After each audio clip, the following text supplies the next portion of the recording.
అరే ఇరుగా cycle cycle cycle.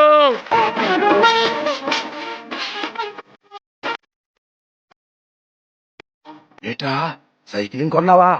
ఆ ఎంత ఎత్తుకున్నావురా? 350 రూపాయలు పెట్టుకున్నా.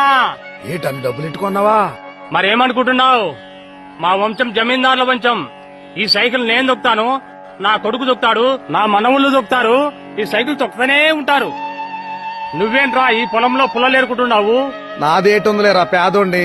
రూపాయి కోడెట్టి ఇదిగో ఈ ఎకరున్నర భూమి 160 రూపాయలు పెట్టి కొన్నాను రా. ఒరే ఎర్రోడా, 160 రూపాయలు పెట్టి భూమి కొన్నావా? నాలాగే సైకిల్ కొనొచ్చుగా, దర్జాకి తిరగచ్చు. నాకెందుకులేరా సైకిల్? ఈ భూమిని నేను చూసుకుంటా, నా తర్వాత నా కొడుకు చూసుకుంటాడు, ఆ తర్వాత మనవాళ్ళు చూసుకుంటారు. అలా సాగిపోతూనే ఉంటది. హలో, తొందర 1.5 పంపించు. ఏంట్రా కోటి గురించి మాట్లాడుతున్నావు? ఆ రోజుల్లో మా తాతగారు 160 రూపాయలు పెట్టి పొలం కొన్నారు. అందులో అరెకరం 1.5 అమ్మేశా. దాని గురించే మాట్లాడుతున్నా. మీ తాత దేవుడురా బాబు. మీ తాత నీకు కూడా ఇచ్చాడు కదా సైకిల్.